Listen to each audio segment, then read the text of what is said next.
आता तरी पुढे हाची उपदेश, नका करुणाश आयुष्याचा, सकळांच्या पाया माझे दंडवत, आपुलाले चित्त शुद्ध करा। प्रस्तुत प्राप्त प्रसंगी कीर्तन रूपी सेवेकरिता निवडलेला अभंग जगद्गुरु जगदवंदनीय देहूचे सुप्रसिद्ध संत छत्रपती शिवाजी महाराजांचे असणारे आद्य गुरु जगद्गुरु श्री संत तुकोबा राया यांचा 4 चरणाचा उपदेशपर प्रकरणातील अभंग आहे। विठ्ठल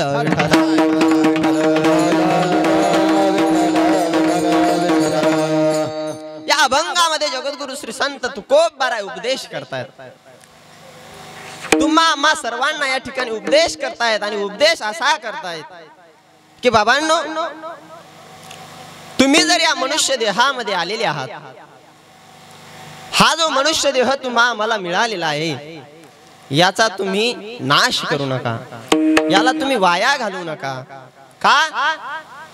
कारण आतापर्यंत आपले अनेक जन्म झालेत आणि अनेक जन्मामध्ये आपण त्या भगवंताची भक्ती करू शकलो नाही, आणि आता जर तुम्हाला हा नरदेह प्राप्त झालाय तर आता या देहाचा नाश करू नका। आता तरी पुढे हाच उपदेश, बाबा मी हा उपदेश करतोय की तुम्ही जीवनाचा नाश करू नका। असं सांगत असताना जगद्गुरु श्री संत तुकोबा राय म्हणतात की मी सकळांच्या पायावर विनंती करतोय, दंडवत करतोय, आणि दंडवत करून माझी एकच विनंती आहे की तुम्ही तुमचं चित्त शुद्ध करा, ते निर्मळ करा। हित व्हावं असं जर वाटत असेल तर त्या देवाची भक्ती करा, त्याचं चिंतन करा। आणि मी हे जे एवढं तुम्हाला सांगतोय तर तुम्ही सर्व सुज्ञ आहात, तुम्ही सर्व सुशिक्षित आहात। तुका म्हणे हित होय तो व्यापार, बाबा तुमचं हित ज्याने होईल, ज्यामध्ये तुमचं कल्याण आहे तो व्यापार तुम्ही करा। आता काय फार शिकू मी तुम्हाला, तुम्ही सर्व कसे आहात? सुज्ञ आहात। म्हणून सकळांच्या पाया माझे दंडवत, आपुलाले चित्त शुद्ध करा। अभंगाचा सरळ सरळ अर्थ विठ्ठल विठ्ठल।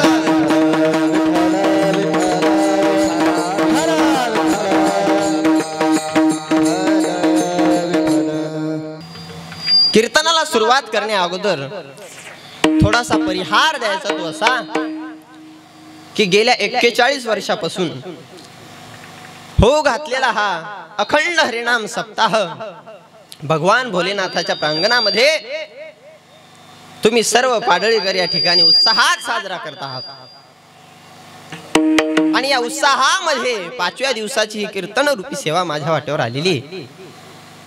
कीर्तनाला उपस्थित सर्व गुणीजन, टाळकरी, माळकरी, मृदंगाचार्य सर्वच बाबा सर्व आदरणीय आहेत, सर्व ज्येष्ठ श्रेष्ठ आहेत।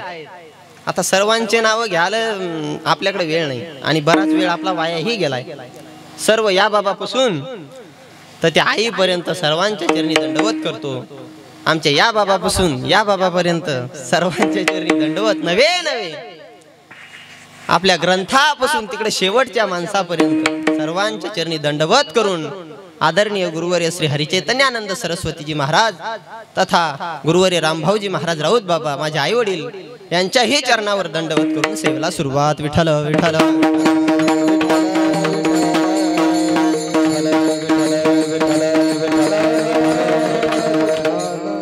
या अभंगामध्ये जगद्गुरु तुकोबा राय उपदेश करतात। का उपदेश करतायत? रिकामे होते ते? रिकामे आहेत का? अहो आपण सहज एक सल्ला पण फुकट देत नाही, कोणा देतो का? आजकाल ते सल्ला देण्याचे पण काय पैसे, चार्जेस, फुकट सल्ला कोणीही देत नाही महाराज। आणि जगद्गुरु तुकोबा राय तर उपदेश करतात, ते रिकामे होते का? नाही महाराज, ते रिकामे नव्हते, त्यांना काही काम नव्हतं असंही नाही। परंतु तुम्ही आम्ही हा जो समाज आहे हा बुडत चाललेला आहे, याला आता कोणी वाली राहिलेलं नाही। बुडते हे जन न देखवे डोळा, येतो कळवळा म्हणून या। हा समाज जो बुडत आहे, माया जाळामध्ये बुडत चाललाय, तर यांचा कळवळा अंतकरणामध्ये असल्यामुळे जगद्गुरु तुकोबा राय उपदेश करतात।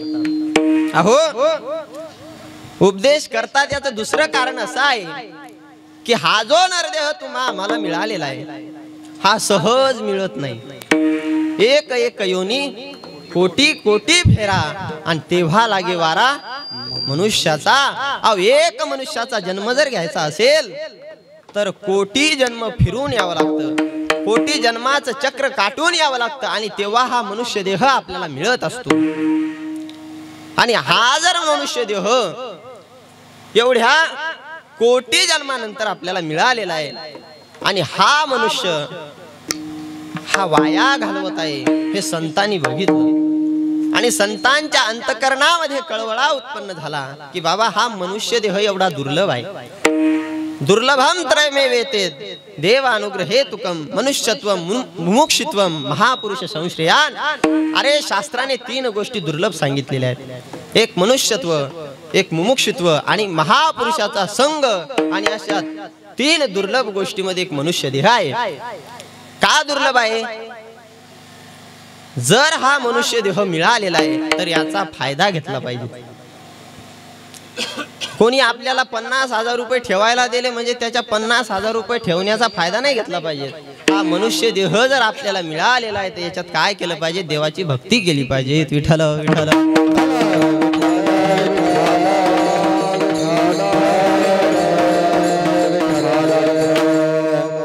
आणि सहज मिळतो का हो मनुष्य देह? तुम्ही म्हणसाल महाराजला चिंतन सांगू नको, काल विनोदी कीर्तन झालंय आहे ना, चिंतन ऐकायचे आम्ही, चिंतन पण झालं ना। बर चिंतन पण आपल्याला काय नाही, आपला कोणता गेर चालतो आपल्याकडे असो। बघा हा जो मनुष्य देह मिळालेला आहे हा सहज अलगत एखाद्या आंधळ्या व्यक्तीच्या हातामध्ये कावळा सापडावा असा आपल्याला मिळालेला आहे। पावला हा देह कागटाळी न्याये न घडो उपाय घडो आले। अहो एका राजाने एक दौंडी दिली आणि दौंडी अशी दिली की जो मनुष्य झोपू नका, फक्त जो मनुष्य राजाला एक कावळा आणून देईल त्याला 1000 होनाचं बक्षीस दिले जाईल। काय दिले जाईल? झोपले काय तुम्ही? 1000 होनाचं बक्षीस दिलं जाईल। अशी दौंडी राज्यभर पिटत होती आणि असं असताना एक मनुष्य नदीमध्ये स्नान करायला गेला। स्नान करायला गेला होता पण तो दोन्ही डोळ्याने आंधळा होता।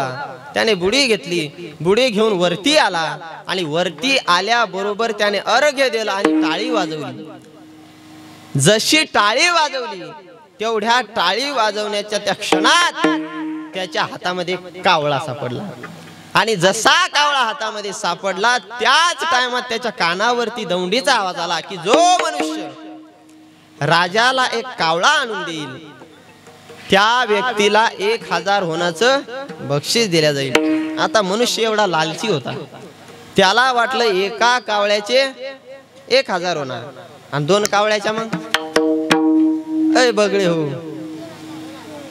2000 आहे ना। मग त्याने काय केलं? पहिला कावळा आपल्या बगलीत दाबला, उडी घेतली आणि पुन्हा टाळी वाजवली। आता पुन्हा टाळी वाजवल्याबरोबर याच्या हातात कावळा सापडलाच असावा आहे ना। मग काय झालं? अहो बगलत होता तो पण उडून गेला। मला सांगा त्याच्या पहिल्या कावळा सापडण्याचा काही फायदा झाला का? नाही झाला महाराज। अहो एक कावळा जर घेऊन गेला असता तर त्याचा काहीतरी मोबदला मिळाला असता, त्याचा काहीतरी फायदा झाला असता। त्याप्रमाणे ज्या मनुष्याने त्या कावळ्याचा फायदा घेतला नाही, अलगत सापडलेल्या कावळ्याचा फायदा घेतला नाही, तसं तुम्ही आम्ही या नरदेहात आलोय। या नरदेहात आपल्याला अचानक हा नरदेह मिळालेला आहे आणि अचानक मिळालेला हा नरदेह जर आपण संसारात गुंतवला, अचानक मिळालेला नरदेह जर आपण व्यापारात गुंतवला, अचानक मिळालेला नरदेह जर आपण व्यसनात गुंतवला तर हा नरदेह मिळून आपला काही फायदा होणार नाही। आणि म्हणून कदाचित जगद्गुरु तुकोबारायाने उपदेश केला असावा की आता तरी पुढे हाच उपदेश। विठ्ठल विठ्ठल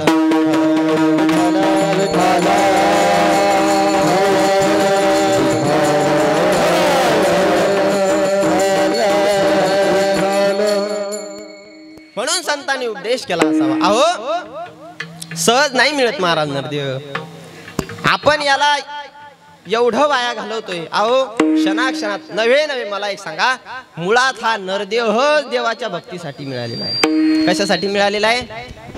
कशासाठी दिला रे भाऊ देवान देव? देवे दिला देह भजन गोमाता, देवे दिला देह भजन गोमाता, देवे दिला देह भजन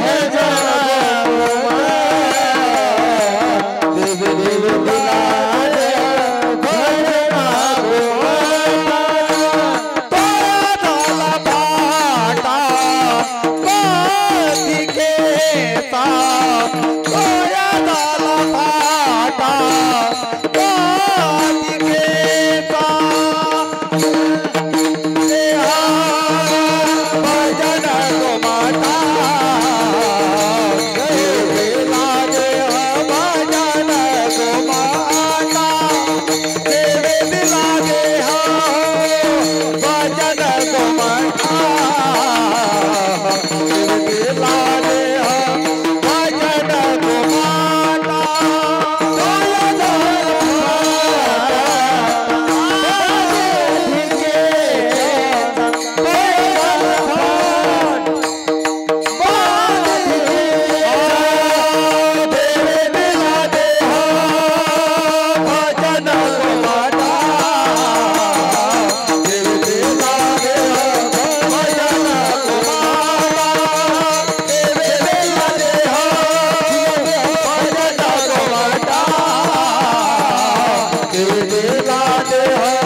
भजन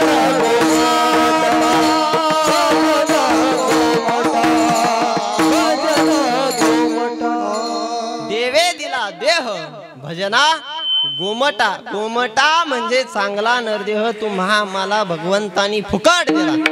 कसा दिला? फुकट दिला. एक अवयव खराब होऊ द्या बरं, डॉक्टर काही फुकट देते का सांगा मला? अहो सर्दीच्या गोळ्या पण फुकट नाहीत. कयाच्या?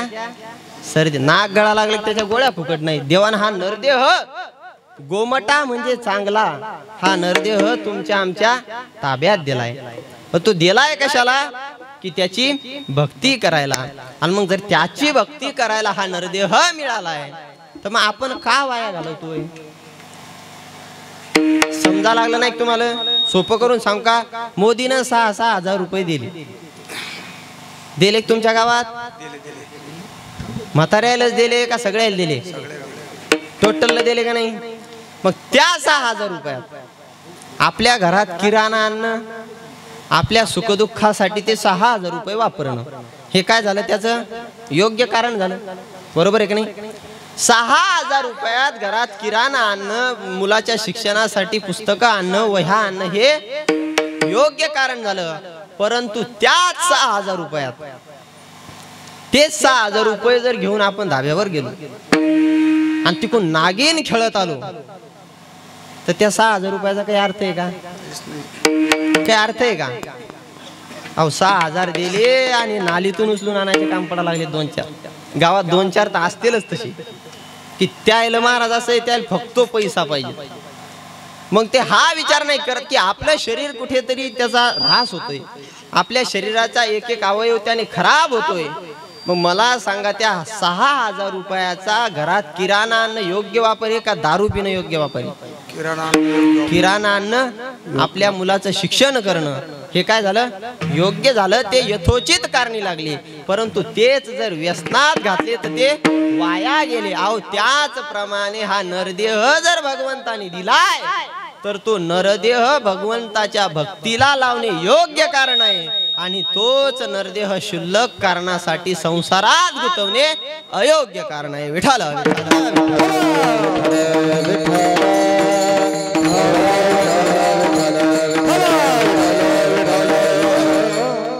त्या दिवशी आता कीर्तनाला चाललो होतो महाराज, पवन महाराज कीर्तनाला जात होतो. आणि कीर्तनाला जात असताना, आता इथून खोटं नाही बोलणार, इथून खोटं बोलण्याची परमिशन नाही. कीर्तनाला जात होतो. कीर्तनाला जात असताना आपला तो सिमेंटचा रस्ता सोडून त्याला एक डांबरी रस्ता लागेल होता. जागीच कल्लो. कल्ल्याच्या नंतर एक दुकान होतं, त्या दुकानाचं नाव होतं शुद्ध देशी दारूचे काय नाव असतंय? अरे बाप रे बाप, तुम्ही सावडायला आले आणि का बसले असे मारक्या ढोरावून नका बोलत चला जरा, आहे का नाही? तुम्हाला भेवाटा लागलाय नाही तर मग चुका लागलंय का काय? का हाणतंय कोणी काही फेकून? 6,000 रुपये भेटेल माणूस तो त्या दुकानात. दुकानात मी अशी गाडी कलवली, गाडी कलवल्या बरोबर तो असा हात करून उभा होता. कशी हात करून? असे हात करून उभा होता. मी गडबड सरबड ब्रेक दाबले, त्याच्याने ती गाडी नेली, गाडी थांबवली आणि थांबवल्या बरोबर त्या नावाला महाराज कुंकड. म्हणलं कीर्तनाला चाललो, मला येऊ द्या. तुला कुठे यायचं? गाव बाबा तुम्ही मसाल महाराज उभी ऍक्टिंग करायला लागला.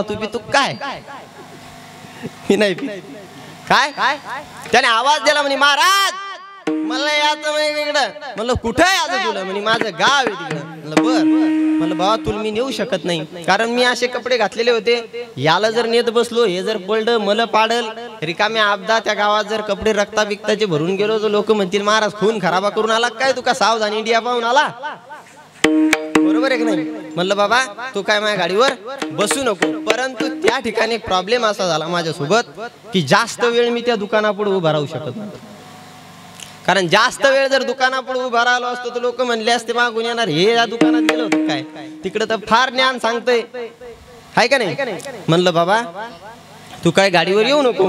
पण ते 2-4 तिथे उभे होते, ते मला म्हणले महाराज आता हे तुमच्याच गाडीवर येणार आणि तुम्हाला जर लवकर जायचं असेल तर याला सोबत न्या. म्हणलं चाल बाबा बस. गाडीवर बसवलं. गाडीवर बसवल्याच्या नंतर 1-2 किलोमीटर मी गेलो.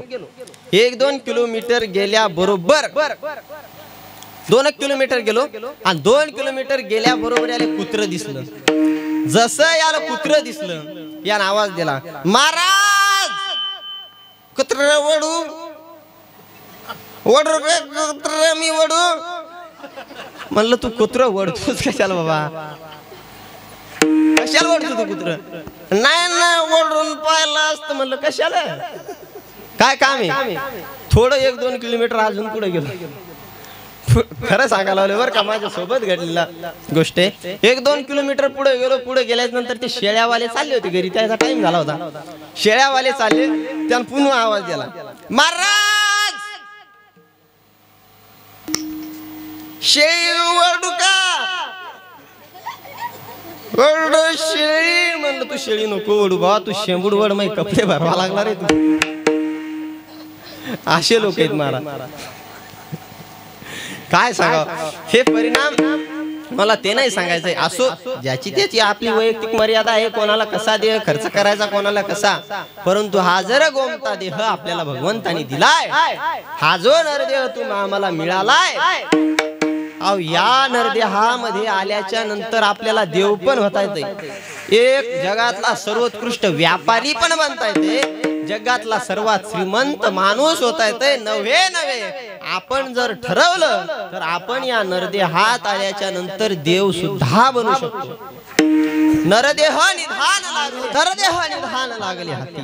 अहो उत्तम सार उत्तम गती देवाची होई जे म्हणती ते होती तरी का चित्ती न धरावे.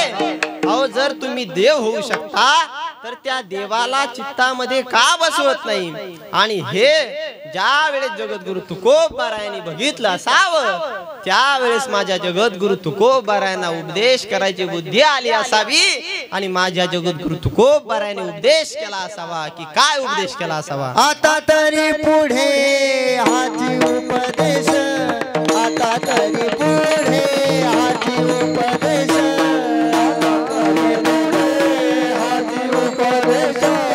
आता तरी पुढे हाची उपदेश, आता तरी पुढे हाची उपदेश, आता तरी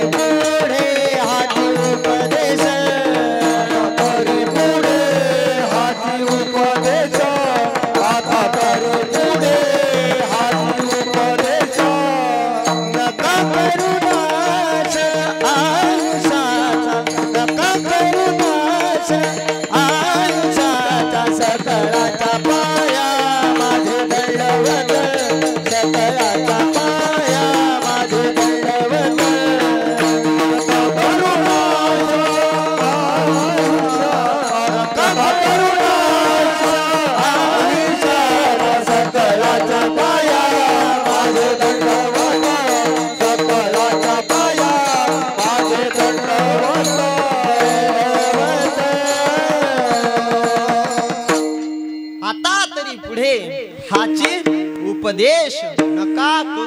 नाश आयुष्याचा. अहो तुम्ही या आयुष्याचा नाश करू नका, या नरदेहाचा नाश करू नका. का करू नका? कारण हा पुन्हा मिळणे नाही. त्यानंतर त्या भगवंताला प्राप्त केलं नाही तर तुम्हाला फेरा करावा लागेल. पुन्हा ते जन्म, पुन्हा ते मरण या चक्रात तुम्हाला अटकावे लागेल. आणि म्हणून या नरदेहाचा नाश करू नका. महाराज, हा नरदेह अनेक लोकांनी व्यसनात घालवला, हा नरदेह अनेक लोकांनी प्रेमातही घालवला, आणि हाच नरदेह लोकांनी साध्य करून देवपण सुद्धा प्राप्त केलं. व्यसनात मरणारे तर जाऊ दे, पण आजकालची नवीन ही पिढी हा उपदेश करणं गरजेचं आहे. मला असं वाटतं बरं का. मी प्रत्येक कीर्तनात करतो, कोणत्याही कीर्तनाची तुम्ही रेकॉर्डिंग ऐकायची. आमचे दादा बसलेले तिथं, राजा पंढरीचा त्यांचं युट्यूब चॅनल, आणि त्यांच्या माध्यमातून हा कार्यक्रम तुम्हाला युट्यूबवरही दिसणार आहे. बघा, आजकालच्या या नवीन पिढीनं, या जवान आपण जो म्हणतो की ज्या जवानावर या देशाचं भवितव्य असणार आहे, त्या जवानांनी, अनेक जवानांनी हा नरदेह प्रेमात सुद्धा घालवलाय. एखादी मुलगी जर नाही म्हणली तर ट्रेन खाली जाऊन आत्महत्या करणारेही बरेच आहेत. एखादी मुलगी जर नाही म्हणली तर नस कापून घेणारेही बरेच आहेत. अरे बाबा, तुझ्या आई वडिलांनी 18 वर्ष तुला जपलंय, तुझ्या आई वडिलांनी तुझा सांभाळ एका मुलीच्या प्रेमात मरण्यासाठी नाही केला. ती मुलगी लग्न करून जाणारच, पण तुझ्या आई वडिलाचं काय? त्यांचा कोण विचार करत का? हा विचार करणं गरजेचं आहे. बघा, एक छोटस उदाहरण आहे, फक्त उदाहरण मनाला लावून घेऊ नका, आणि ते काय एवढं खालच्या दर्जाचं पण नाही, फक्त तुम्हाला समजण्यासाठी मला सांगावं असं वाटते म्हणून मी तुम्हाला सांगतो. बघा, फक्त शेवट ऐकेपर्यंत प्रतिक्रिया कोण देऊ नका, बोमल घरी जायचंय बर का. हा, एक मुलगा जास्त काही शिकलेला नाही, काय नाही, थोडा कमीच अभ्यासामध्ये 10वी पास झाला. 10वी पास झाल्याच्या नंतर 35-36% काठावर पास झाला, आणि काठावर पास झाल्याच्या नंतर मलकापूरला कॉलेज आहे का, मलकापूरला कॉलेजला जाऊ लागला. कॉलेजला मलकापूरला जात असताना सुज्ञ होता, गावामध्ये 41 वर्षाचा सप्ताह होता, त्याच्यावर थोडेफार संस्कार होते, आणि संस्कार असताना तो कॉलेजला जाऊ लागला. कॉलेजला गेल्याच्या नंतर काही दिवस ते सुखाने गेले, आणि काही दिवसाने त्या ठिकाणी त्याचे थोडेफार मित्र बनले. आता आवाज बरा आला. त्याचे मित्र बनले, आणि मित्र बनल्याच्या नंतर शास्त्र एक सांगतं की मित्र असा असावा, वाईट मार्गावरून काढून योग्य मार्गावर नेणारा मित्र असावा. मित्र आपल्या संकटामध्ये आपल्या पाठीमागे उभा राहणारा असावा, आपल्या पाठीत खंजीर खोपणारा नसावा. मित्र मळका असावा, पण मित्र जळका नसावा. शास्त्र सांगतं कुपथ निवारी सुपंथ चलावा. अरे, मित्र हा वाईट मार्गावरून चांगल्या मार्गावर नेणारा असावा, पण त्याचा मित्र असा भेटला. महाराज, मित्र असा होता, मित्राने सांगितलं, अरे दाद्या, ती मुलगी तुझ्याकडे जरा जास्तच बघायला लागली, लक्षपूर्वक ऐका. आता मी असं सांगतोय म्हणल्यावर तुम्ही लक्षपूर्वक ऐकतच असाल अशी मला खात्री आहे ना, वाट्यावरची मंडळी, बरोबर आहे ना. ती मुलगी तुझ्याकडे जरा जास्तच बघते म्हणले. असं जास्तच बघते? हो हो, जास्तच बघते. बरं, मला लक्ष द्यावं लागेल म्हणजे. यानेही लक्ष ठेवलं, त्याच्याही लक्षात आलं. एक दिवस त्याने काय केलं, पत्र लिहायला सुरुवात केली. जुना काळ होता, व्हॉट्सअप फेसबुकचा जमाना नव्हता, त्यामुळे त्याने पत्र लिहायला घेतलं. बाबा, पत्र लिहायला सुरुवात केली. पत्र असं लिहिलं, टिंब टिंब टिंब, म्हणजे असं टिंब टिंब नाव नाही लिहिलं, डॉट डॉट डॉट किंवा XYZ. मी तुझ्यावर खूप प्रेम करतो म्हणे, मला भविष्यात तुझ्या बरोबर लग्न करायचंय, आणि तू मला होकार देशील अशी माझी आशा आहे. असं पत्र लिहिलं. पत्र मुलीजवळ दिलं. मुलीने ते पत्र वाचलं. पत्र वाचल्याच्या नंतर मुलीने ते पत्र आपल्या बॅगेत ठेवलं. बॅगेत ठेवल्याच्या नंतर तो मुलगा त्या मुलीला म्हणला, तू माझं उत्तर नाही दिलं म्हणले. ती मुलगी हुशार होती. मुलगी म्हणली, वेट अँड वॉच, मी तुला उत्तर देईन म्हणजे, पण थोडा टाइम तर दे. असं म्हटल्याच्या नंतर मुलगी जाऊ लागली. शनिवारचा दिवस होता, दुसऱ्या दिवशी रविवार आला. याला काही सुशेनं काही कर्मीनं काय करावं, काही ते व्हॉट्सअप फेसबुक नसल्यामुळं हे तर पागलच झाला अर्ध.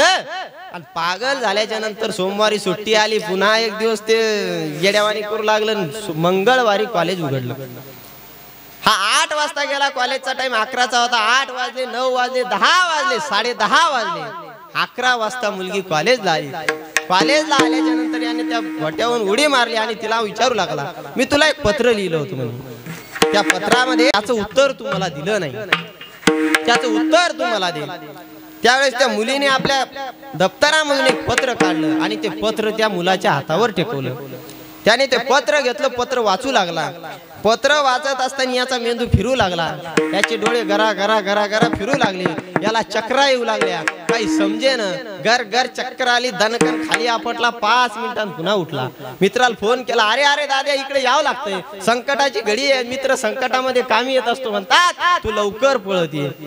हे लवकर पळत आलं. पळत आल्याच्या नंतर म्हणजे त्या पोरीला पत्र दिलं होतं आणि त्या पत्राचं तिने उत्तर दिलं. ते म्हणे काय उत्तर? हे म्हणे पत्र, तू वाच आता एकदा.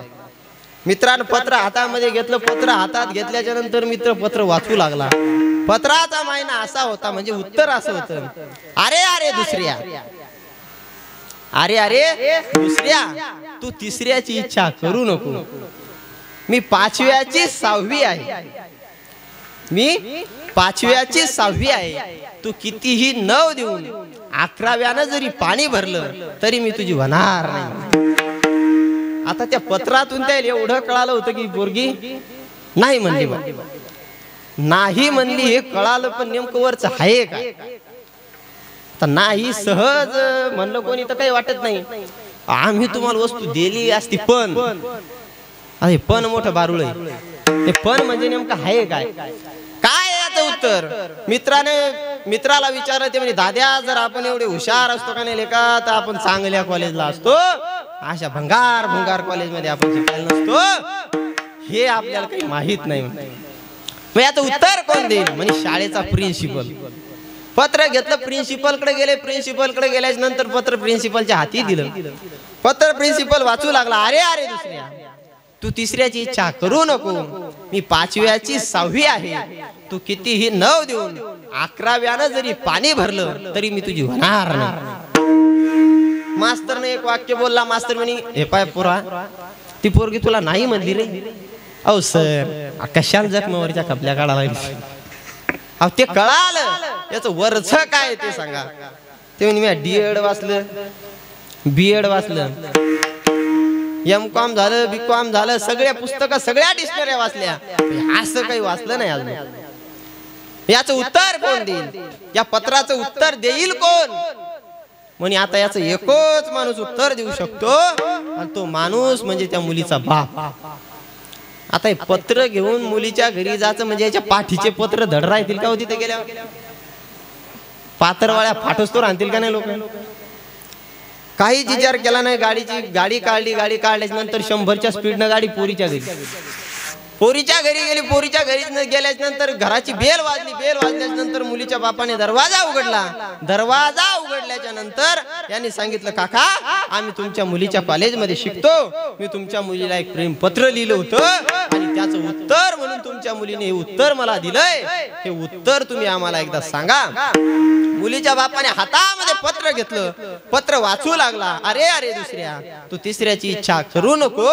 मी 5व्याची 6वी आहे. तू कितीही 9 देऊन 11व्यानं जरी पाणी भरलं तरी मी तुझी होणार नाही म्हणले. हे पत्र वाचलं. मुलीच्या बापाच्या डोळ्यातून अश्रू आले. मुलीचा बाप गहिवरू लागला. छाती अभिमानाने फुलू लागली आणि मुलीचा बाप म्हणू लागला, अरे माझी मुलगी जरी कॉलेजला येत असेल तरी माझी मुलगी ज्ञानेश्वरीच्या 100 वह्या वाचल्याशिवाय कॉलेजला येत नाही. माझी मुलगी जरी कॉलेजला येत असेल, कॉलेजून आल्याच्या नंतर हनुमान चालीसा घेतल्याशिवाय ती जेवत नाही. अरे माझी मुलगी जरी कॉलेजला येत असेल तर हरिपाठ घेतल्याशिवाय ती झोपत नाही. अशी माझी मुलगी आहे आणि ती आता ज्योतिष शास्त्राचा अभ्यास करते. म्हणते काय? ज्योतिष शास्त्राचा तिचा अभ्यास चालू आहे. तिने जे उत्तर दिलेलं आहे ते उत्तर ज्योतिष शास्त्रामधून आहे. ते उत्तर असं आहे म्हणे. सांगा पटकन, ज्योतिषशास्त्रामध्ये किती राशी आहेत?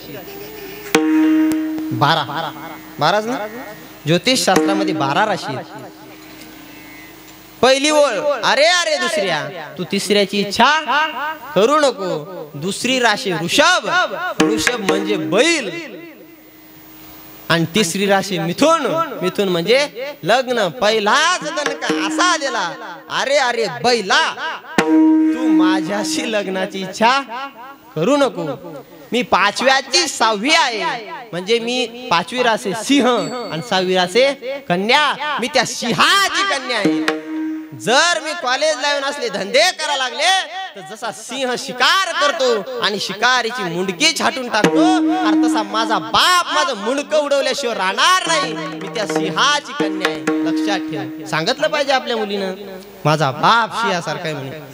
आणि तू कितीही 9 देऊन 11व्यानं जरी पाणी भरलं, 9वी राशी धनु आणि 11वी राशी कुंभ म्हणजे मटका, तू कितीही धन देऊन, तू कितीही धन देऊन मडक्यानं जरी माझ्या घरी पाणी भरलं तरी मी तुझी होणार नाही. हे त्या मुलीनं दिलेलं त्या पोराला उत्तर आहे. याला म्हणतात दिलेल्या स्वातंत्र्याचा फायदा न घेणं. अहो, स्वातंत्र्याला मर्यादेचं भान असलं की पावलं वाकड्या मार्गाने जात नाही महाराज. त्यासाठी मर्यादेचं भान असावं लागतं. विठाल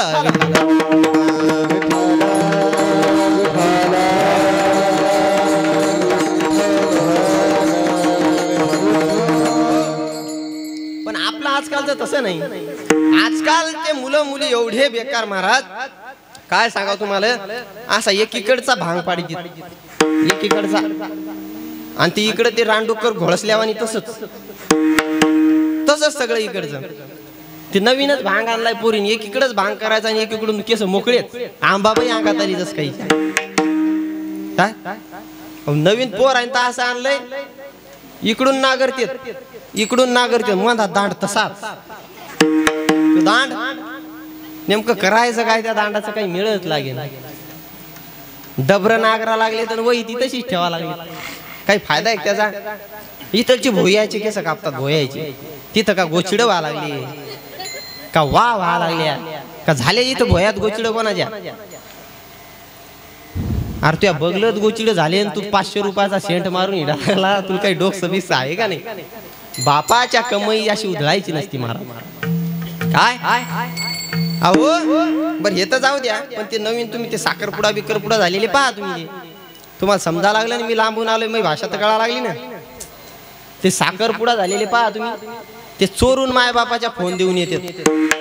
चोरून पोरील फोन देतात आणि लगेच काहीच नाही, असा फोन लावणार, त्याची ती ऍक्शन ते येड्या बाबळीत जातंय. आणि असा फोन कानाला ते लगेच ते पहा तुम्ही, लगेच फोन लावणार. हॅलो हॅलो, ती म्हणते आवाज नाहीये. ते पुन्हा म्हणते हॅलो हॅलो, आणि जेवली तू, काय केली भाजी, वांग केलं, खाचक केलं, काय महाराज. पुन्हा 10 मिनिटं ते बोलणार, पुन्हा 10 मिनिटं बोलणार, आणि पुन्हा हॅलो, पुन्हा इकडे तिकडे पाहिणं चालू त्याचं. हॅलो, आणि जेवली तू, हो काय केलं होतं, भात केला होता, खालून जळाला होता, तुला खाचा कर भाऊ, तू खाचा असेल तर सांग. अशी परिस्थिती आहे महाराज. पूर्वीच्या काळामध्ये सोयरिकी व्हायच्या. आपल्या बाबा तुम्हाला कळत असेल, सोयरिकी व्हायच्या. सोयरिकी झाल्याच्या नंतर नवरदेव नवरी लग्नाच्या दिवसापर्यंत एकमेकाला बघत नव्हती. ही पूर्वीची संस्कृती होती. आज आपली मुलगी शाळेच्या गॅदरिंग मध्ये स्टेजवर नाचते आणि बाप आणि भाऊ खाली बसून टाळ्या वाजवतो. ही संस्कृती नाही आपली. छत्रपती शिवाजी महाराजांनी संस्कृती नाही शिकवली आपल्याला. अहो एक वेळचा प्रसंग, छत्रपती शिवाजी महाराज नृत्य बघण्यासाठी गेले, आणि नृत्य बघण्यासाठी गेल्याच्या नंतर ज्या वेळेस ही वार्ता जिजामातेला कळाली, जिजामातेने छत्रपती शिवाजी महाराजांना ओढत आणलं. त्याच्यानंतर छत्रपती शिवाजी महाराजाच्या कानाला पकडलं आणि कानाला पकडून छत्रपती शिवाजी महाराजांना आणलं. असं हाणलं महाराज, असं हाणलं आणि एक उपदेश केला की अरे छत्रपती म्हणजे अरे शिवबा, तुला बाह्या नाचवणार नाही, तुला बाह्या वाचवणार बनायचंय. हे संस्कार आहे जिजामातेचे, हे संस्कार आहे. आणि आपण काय संस्कार देतो? आपण आपला मुलगा रडा लागला तर त्याच्या हाती फोन देतो महाराज, आणि तो निस्ते गेम खेळतो त्याच्यात. 10वीत बाप उचलून आपटतो तो 10वीत. हा पहिला गेम त्याचा. 12वी झाल्याच्या नंतर माय बापा म्हणते तुम्ही बाहेर निघा, हे दुसरा गेम त्याचा. हे संस्कार नाही महाराज. अहो त्याच्या हातात ज्ञानेश्वरी द्या, त्याच्या हातात गाथा द्या, म्हणजे त्याचा माथा व्यवस्थित होईल. हे संस्कार दिले पाहिजेत. आज तसं नाही करत आपण.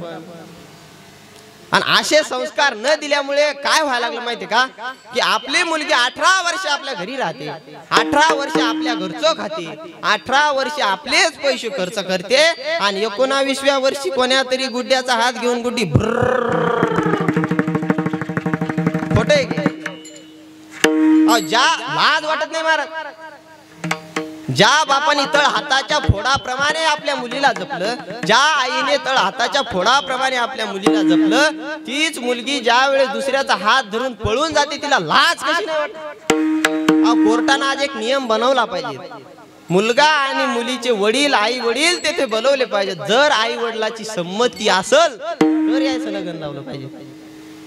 आणि तुम्ही आम्ही काय होतं माहिती का, असं या स्टेजवरून जर बोललं तर तुम्ही म्हणता त्या महाराजांनी तेच का, आम्ही त्याला काही डोसकच नाही, आम्हाला डोसकं नाही असं नाही. परंतु आज हो मुद्दा दुसरीकडे कुठे उचलल्या जात नाही. हा मुद्दा कोणी बाहेर बोलू शकत नाही, म्हणून येथून बोलण्याची गरज आहे. आणि हे बोललं पाहिजे प्रत्येक कीर्तनकारांना. का बोललं पाहिजे? कारण जर समाज वेगळ्या मार्गाने जात असेल, समाज जर वाईट मार्गाने जात असेल, तर संतांनी ही धुरा आपल्या हातामध्ये दिलेली आहे, वारकरी संप्रदायाच्या हातामध्ये दिलेली आहे, की या समाजाला तुम्ही योग्य मार्गावर आणा. आणि जर हा समाज ऐकतच नसेल, जर हा समाज आपलं बोलणं ऐकतच नसेल, तर त्यावेळेस कदाचित माझ्या जगद्गुरु तुकोबारांनी शब्द वापरले असावेत, की किती सांगू तरी नाईक ती भटकीचे पुढे शिंदळीचे रडतील. विठाला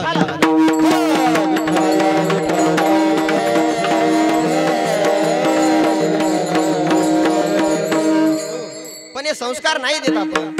अहो आपला मुलगा जर आपल्या थोडं त्याला कळायला लागलं तर बापानं दारू पिणं बंद केली पाहिजे. कारण परिसराचे संस्कार मुलावर होत असतात, परंतु हे आपल्याला जमत नाही. मग मुलगा बापाला उचलू आपटते, मग म्हणतात आमचा मुलगा. अहो तुम्ही धड वागा ना, त्यासाठी वागा बाबा. ज्या वेळेस तुम्ही व्यवस्थित वागसाल त्यावेळेस मुलाची टाप नाही होणार. आणि मुलगा जोपर्यंत आपल्या ऐकणीतला आहे तोपर्यंत 5व्या दिवशी मुलगा हाणं जा, काही फरक नाही पडत. 5 निबार चोपायचं त्याला. काऊन? की आज जर याला आपण आपला धाक दिला तर भविष्यात हा आपल्या शब्दाच्या बाहेर जाणार नाही महाराज. परंतु आज आपण त्यांना संस्कार देत नाही, आणि संस्कार न दिल्यामुळे काय होतं, टाइम तर झाला नाही ना आपला. संस्कार न दिल्यामुळे मुलं वेगळ्या मार्गाने जात आहेत. विठ्ठल विठ्ठल विठ्ठल विठ्ठल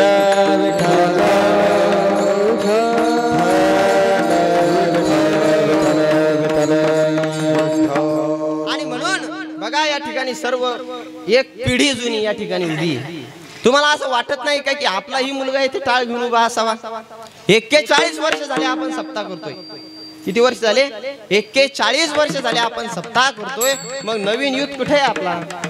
41 वर्षाचं जे आपण इनपुट केलंय त्याचं आउटपुट काय निघलं आपलं?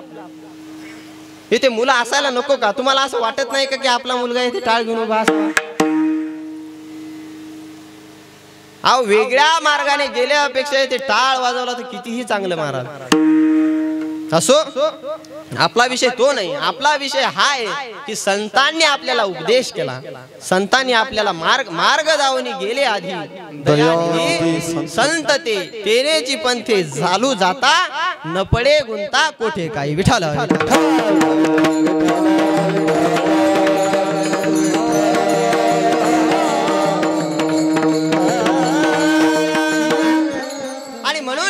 तुकोबाराय म्हणतात, तुम्ही जर तुमचा देह वाया घालवत असेल तर मी तुमच्या चरणी दंडवत करतो. सकळाच्या पाया माझे दंडवत, सकळाच्या पाया माझे दंडवत, सकळाच्या पाया माझे दंडवत, सकळाच्या पाया माझे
माझे दंडवत बाबा, मी दंडवत करतो. दंडवत करण्याजोगते आपण नाही महाराज. जगद्गुरु तुकोबाराने आपल्याला दंडवत करावा एवढा आपला अधिकार नाही, तरी सुद्धा जगद्गुरु तुकोबारा दंडवत करतात. कारण त्यांचं अंतकरण हे आईच आहे.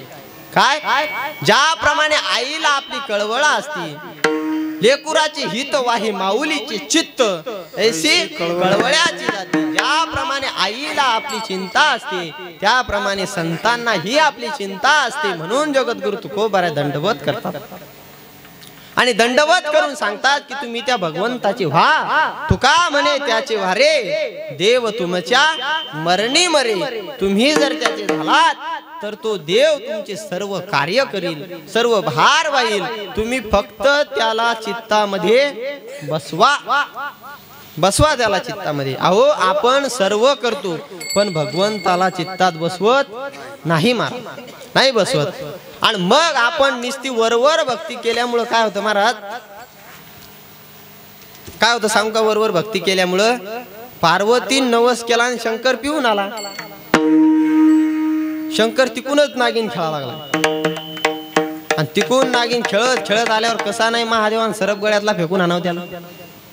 काही अर्थ आहे त्या पूजेचा? अहो चित्तामध्ये आजकाल तर बाह्यान ते पशुपती काय वर्त लावलेत, असा महादेव चोळतात. त्या काय सांगा तुम्हाला, त्या महादेवाला असं वाटत असेल की कुणीकून मी या गावात बसलो. नुसतं वरवर करण्यात मजा नाही, अंतरी मनातून त्याची भक्ती करा. अहो मनातून जर तुम्ही त्या भगवान परमात्म्याची भक्ती कराल तर गुरुवर्य बाबा सांगतात की एका क्षणात तुम्हाला त्या भगवंताची प्राप्ती होईल. परंतु तो एक क्षण जीवनात येण्यासाठी तुम्हाला जीवनभर त्या भगवंताचं नाव घ्यावं लागेल. आणि ज्या वेळेस तुम्ही जीवनभर त्या भगवंताचं नाम घेसाल त्यावेळेस तो भगवंत एका क्षणात तुम्हाला प्राप्त होईल. आणि ज्या वेळेस तुम्ही त्याची भक्ती कराल तर तुमचा फायदा काय होईल माहितीये का? तुम्ही कितीही संकटात अटका, कितीही संकटात पडा, तो भगवंत तुम्हाला सोडवल्याशिवाय राहणार नाही महाराज. मागे पुढे उभा राय सांभाळीत, आली आघात निवार आहे. असंच एका गायीच्या मागे एक सिंह लागला. सिंह लागल्याच्या नंतर ती गाय पळत होती. गाय समोर होती, सिंह मागं होता. गाय समोर होती, सिंह मागं होता. हळूहळू सिंह गायीच्या जवळ जवळ आला. आता सिंह गायीला पकडणार तेवढ्यात गाय दलदलीमध्ये अटकली आणि तो सिंहही तिला धरण्याच्या नादानादात त्या दलदलीत फसला महाराज, अटकला. आणि आता काय झालं की गाय अगदी प्रसन्न होती. गाय अगदी प्रसन्न होती, पण सिंहाला चिंता वाढू लागली. का? कारण या दलदलीमध्ये आपण जो पडलेलो आहे, आता नाही तर थोड्या वेळाने आपण याच्यात बुडणार आणि आपण मरण पावणार. पण गायीला प्रसन्न पाहून सिंहाला असं वाटलं, अरे ही गाय एवढी प्रसन्न काय? म्हणून त्या सिंहाने गायीला विचारलं, आपण दोघेही आता मरणार आहोत. तूही मरणार आहे, मीही मरणार आहे, मग तू एवढी प्रसन्न काय? त्यावेळेस त्या गायीने दिलेलं उत्तर आहे, अरे मी प्रसन्न आहे याचं कारण एकच आहे. मी प्रसन्न आहे याचं कारण एकच आहे की मी एका मालकाची दासी आहे. आणि मी जर थोड्या वेळाने घरी नाही गेले तर मला माझा मालक शोधत येईल आणि शोधत आल्याच्या नंतर मला वाचवून घरी घेऊन जाईल, मला वाचून घरी नेईल. परंतु तुझं काय? तुला वाचवणार कोणी नाही. म्हणून याच्यातून मला एवढंच सांगायचं की तुम्ही जर एखाद्या मालकाची झाले, तुम्ही जर त्या भगवान परमात्म्याचे झाले तर तुम्हाला तो भगवान परमात्मा कितीही दलदलीत तुम्ही अटका, तुम्हाला इथून सोडवल्याशिवाय राहणार नाही. म्हणून जगद्गुरु तुकोबारायांना कदाचित असं वाटलं की हे जर आपले ऐकत नसतील तर यांच्या पाया पडून आपण यांना सांगू की बाबा तुम्ही त्याचे व्हा. त्याचे जर झाले, त्याची जर भक्ती केली तर तुम्हाला लाभच लाभ आहे. विठोबा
बाराय सांगतात तुमचं जर हित व्हावं असं तुम्हाला वाटत असेल तर हित ते करावे, देवाचे चिंतन करून या मन शुद्ध व्हावे.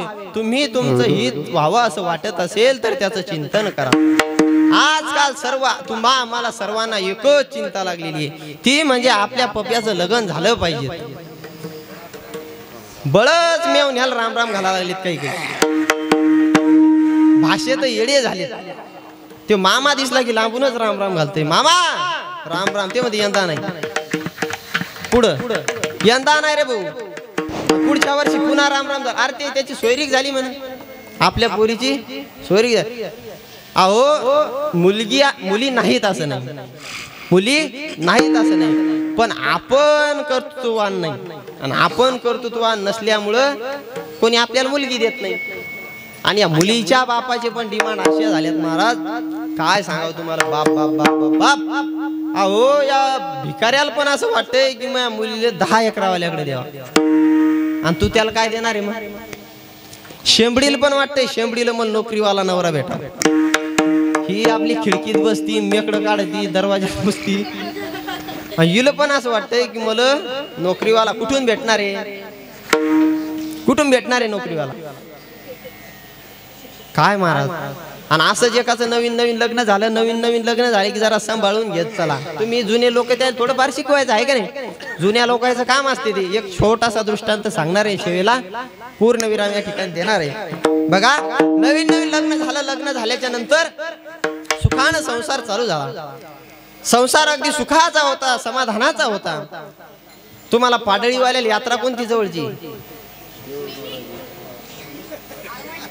शिवनीची, बरोबर शिवनीचीच ना. शिवनीची यात्रा भरली.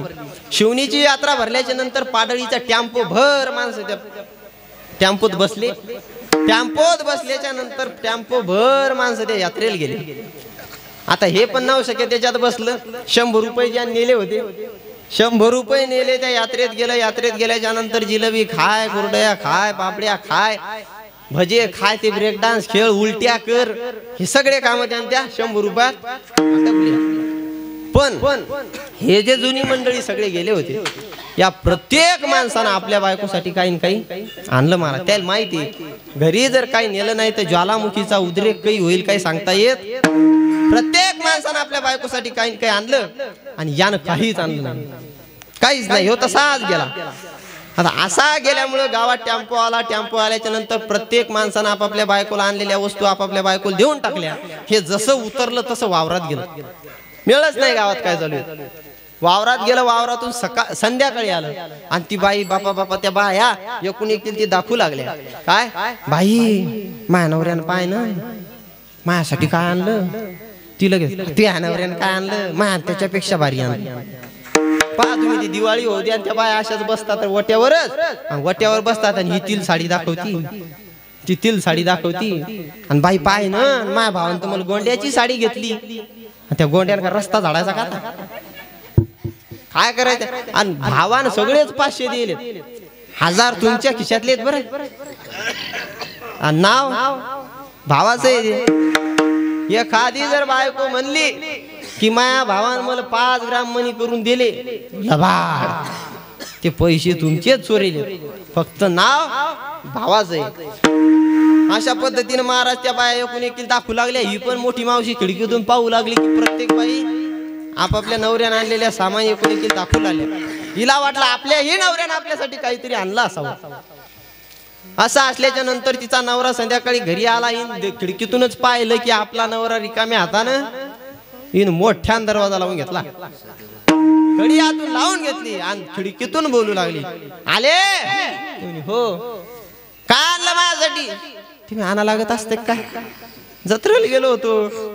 नाही नाही नाही नाही, सगळ्या गावातल्या माणसाने त्याच्या बायकासाठी काय काय आणलं, तुम्ही काय आणलं माझ्यासाठी. काहीच नाही, घरात यायचं नाही, बाहेर नो एंट्री, घरात येणे नाही. आता असं म्हणल्याच्या नंतर ते आरबळण, ते नवीन नवीन लग्न झालं, बायको घरात घे ना, आता करायचं काय.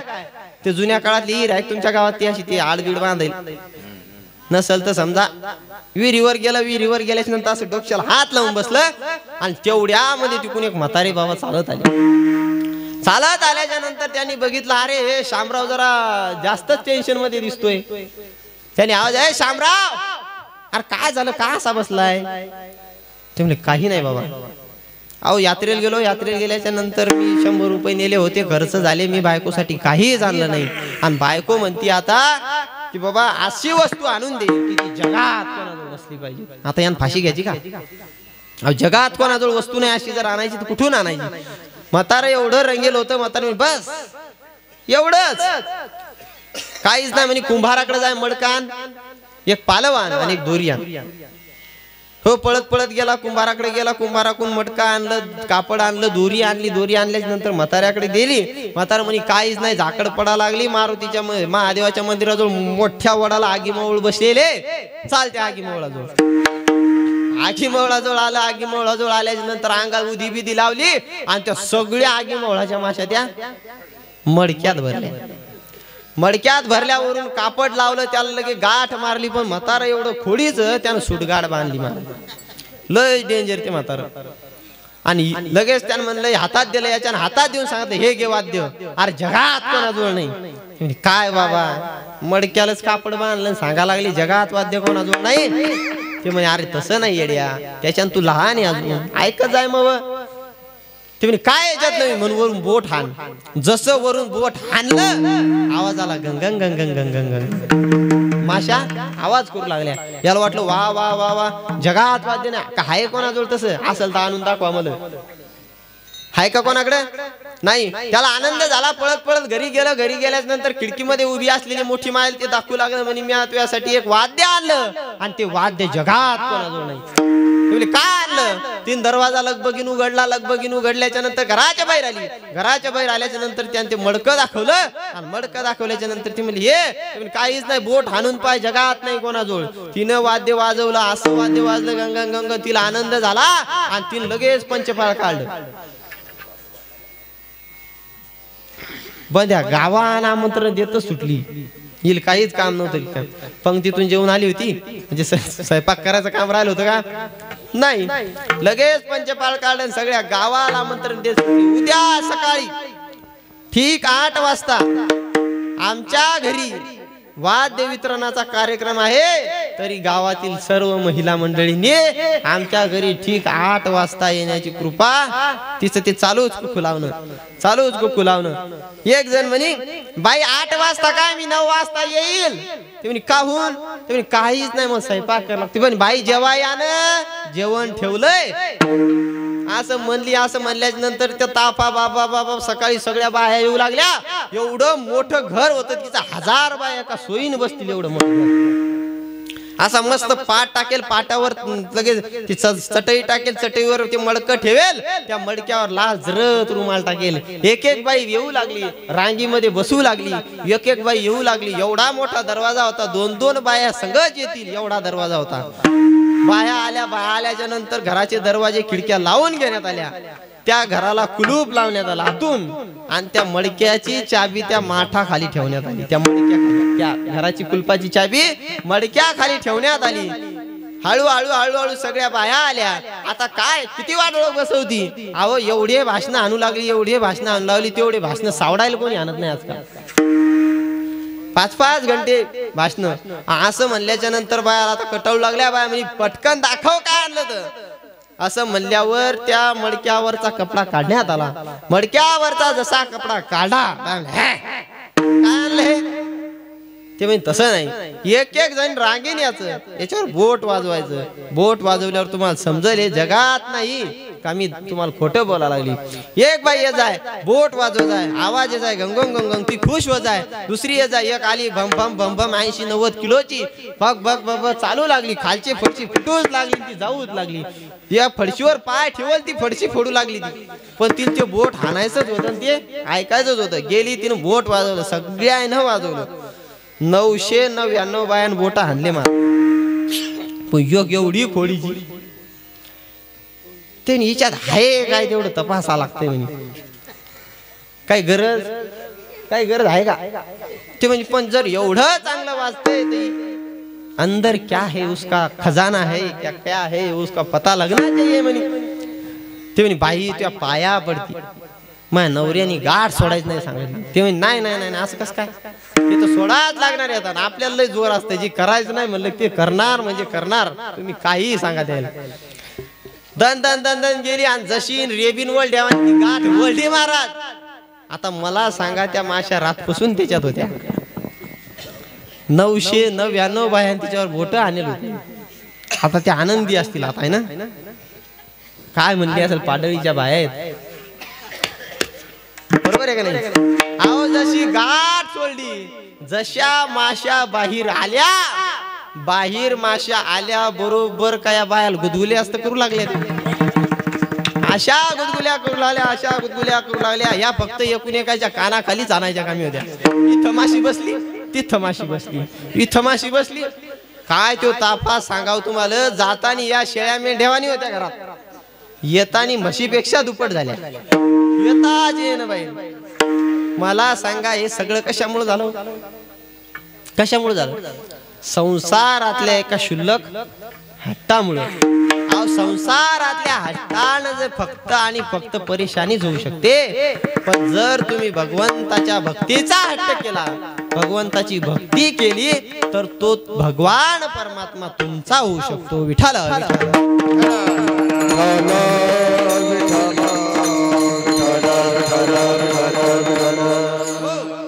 बघा. आणि उत्तरार्धामध्ये माझे जगद्गुरु तुकोबाराय सांगतात की तुका म्हणे हित होय तो व्यापार करा काय फार शिकवाय. बाबा तुम्ही सुज्ञ आहात, मी काय शिकवणार आहे तुम्हाला. अरे तुम्ही कॉलेजला जाता, तुम्ही सर्व सुशिक्षित आहात, मी काय शिकवणार आहे. एखादा झडपीचा मास्तर कॉलेजच्या पोराला नाही शिकवत महाराज. काय शिकवणार आहे मी, तुम्ही सुज्ञ आहात. आजकाल फॅशनचा आणि व्यसनाचा जमाना आहे, व्यसनापासून दूर राहा, फॅशन करा. मी असं म्हणणार नाही, मी तर असा माणूस आहे की तुम्हाला असं म्हणणार नाही नवीन मुलांना या कोणालाच. मी तर असं म्हणेल की मॉडर्न राहा पण मर्यादेला विसरू नका. शृंगार करा पण संस्कृतीला विसरू नका. खूप आकाशात उंच भरारी घ्या, खूप मोठे व्हा, खूप मोठे व्हा, परंतु जन्मभूमीला कधी विसरू नका. आणि खूप मोठमोठाल्या लोकांत राहा, खूप मोठमोठाल्या लोकांत राहा, पण फाटक्या बनेलातला बाप आणि फाटक्या पदराची